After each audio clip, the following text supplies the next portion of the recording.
Alors, on est le 8 mars, c'est la journée du droit des femmes, l'occasion de se demander où est-ce qu'on en est de la parité homme-femme dans le monde du travail. Bonjour Émilie. Bonjour David. Bon, il y a un outil très intéressant pour répondre à cette question, qui existe d'ailleurs, que le gouvernement veut lancer aussi d'ailleurs pour les seniors, l'index, le fameux index. Donc là, on a un index égalité homme-femme, index égalité professionnelle. Exactement, et vous le disiez, effectivement, il a ressurgi dans l'actualité à l'occasion de la réforme très mouvementée des retraites, puisque vous le disiez, le gouvernement entend s'inspirer de cet index égalité professionnelle homme-femme pour son fameux index senior, en tout cas, s'il est accepté. Et ça tombe bien, car figurez-vous que les entreprises avaient jusqu'au 1er mars pour le publier, cet index. Donc l'édition 2023 qui se base sur les résultats 2022 des entreprises vient de sortir, il est tout frais, et donc ça va sans doute nous donner quelques billes pour répondre à cette question, où est-ce qu'on en est dans la parité dans les entreprises en 2023. Bon, donc déjà, pour ceux et ceux qui débarquent, qui se disent, mais tiens, c'est quoi cet index? De quoi est-ce qu'on parle juste? Comment on l'explique simplement, Émilie? Alors, déjà, on va rappeler que c'est en 2017 que la ministre du Travail de l'époque, Muriel Pénicaud, annonce sa création. Il entrera en vigueur 2 ans plus tard, en 2019, mais uniquement pour les entreprises de plus de 1000 salariés. Et progressivement, le seuil va s'étendre aux entreprises de plus de 250 salariés, puis aux entreprises de 50 salariés. C'était en 2020. Et aujourd'hui, eh bien, toutes les entreprises de plus de 50 salariés ont l'obligation de publier chaque année les écarts de rémunération entre les salariés hommes et les salariés femmes. Et la date butoir, elle est toujours la même, c'est le 1er mars. Bon, comment il se matérialise cet index ? Alors, les entreprises se notent elles-mêmes, il faut déjà le signaler. Elles se basent en fait sur 5 critères. Alors, vous avez les écarts de rémunération, les écarts d'augmentation individuelle, les promotions, l'augmentation ou non des femmes salariées de retour de congé maternité, et puis enfin la parité au sein des 10 plus hautes rémunérations. Donc, en fonction de ces 5 critères, eh bien, les entreprises vont s'auto-attribuer une note sur 100 qu'elles vont donc publier. Il faut qu'on parle, parce que c'est un sujet, le sujet des sanctions. Parce qu'on se dit, il y a évidemment la bonne volonté des uns et des autres. Après, ce qui fait bouger, c'est la carotte, c'est le bâton. C'est ça qui peut faire bouger les entreprises, une possible sanction. Exactement. Alors, une entreprise, il faut savoir qu'elle peut être sanctionnée à double titre. Si elle ne publie pas son index, elle s'expose à une amende particulièrement salée qui équivaut à peu près à 1% de sa masse salariale, donc c'est quand même assez énorme. Et puis, autre sanction possible, à cette fois, l'index a été publié, mais la note de l'entreprise n'est pas jugée satisfaisante. En général, c'est quand l'entreprise a moins de 85 points sur 100. Et dans ce cas, eh bien, l'entreprise, elle n'est pas sanctionnée tout de suite. Elle a 3 ans pour réagir. On lui donne 3 ans. Et si au bout de 3 ans, eh bien, elle ne s'est pas améliorée, là aussi, elle aura son amende particulièrement salée, là aussi, puisque c'est toujours 1% de sa masse salariale.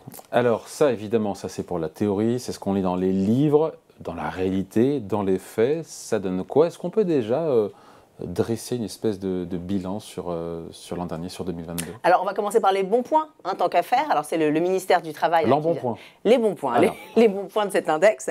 Alors, la note moyenne de toutes ces entreprises en 2022, selon le ministère du Travail, il aurait augmenté d'1 point par rapport à l'année dernière.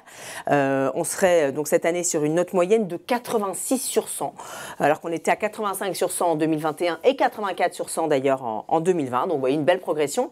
Et puis, toujours selon le ministère du Travail, les entreprises de plus de 1000 salariés seraient les meilleurs élèves. 85% auraient publié leur index pour une note moyenne de 89 sur 100, ce qui est quand même pas mal. Bon, le problème avec toutes ces bonnes notes, c'est qu'on se croirait peut-être à l'école des femmes. Exactement. Ce sont les entreprises, en fait, qui s'auto-évaluent, qui s'auto-notent. Et là, on se dit, on a tous envie, quand on se note, de se mettre une bonne note. Quel crédit, quelle valeur on accorde ces bonnes notes? Alors effectivement, c'est un petit peu là où le bas blesse. Et d'ailleurs, on ne va pas se mentir, les mauvais élèves sont plutôt rares. C'est vraiment effectivement l'école des fans, vous le disiez. Seulement une vingtaine d'entreprises ont eu une mauvaise note l'an dernier, donc en 2022. Et c'est d'ailleurs un des principaux défauts que pointent les détracteurs de cet index, à commencer par l'Institut des politiques publiques, l'IPP, qui vient d'ailleurs de réaliser une évaluation de cet index sur demande de la CFDT. Alors l'Institut qui s'est basé sur des bases de données de l'INSEE et également de Bercy. Bon, voilà.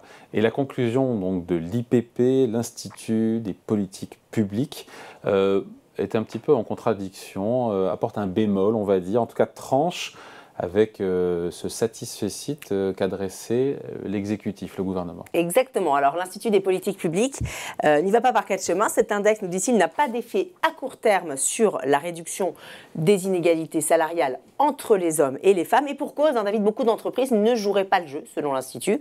30% ne publient pas l'index et 25% de plus ne publient pas l'index, car, disent-elles, ces entreprises, elles ont des difficultés pour le calculer, ce qui nous donne quand même 55% des entreprises qui seraient donc hors la loi. Bon, et pourquoi elles n'arrivent pas à calculer cet index, les entreprises? Alors, l'IPP pointe en fait les modalités de calcul prévues par la loi qui auraient été mal conçues. Alors, elle donne plusieurs exemples, je vous en cite deux.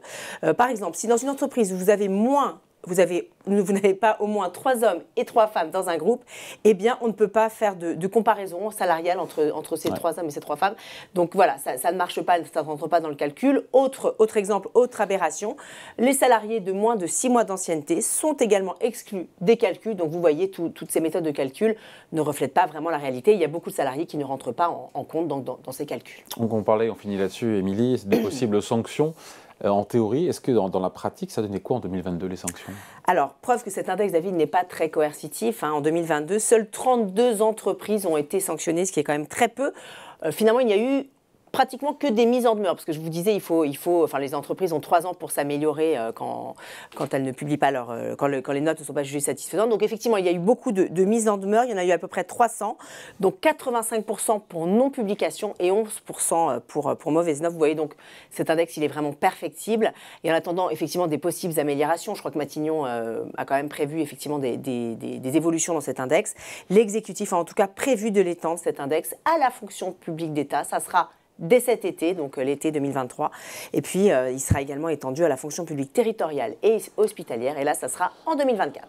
Voilà, merci beaucoup en tout cas, Émilie, pour ce bilan donc, de cet index parité homme-femme dans le monde du travail. Donc, perfectible, imparfait, mais qui, en tout cas, elle mérite d'exister. Qu'elle mérite déjà effectivement d'exister. Merci beaucoup, Émilie. Merci, David. Bye.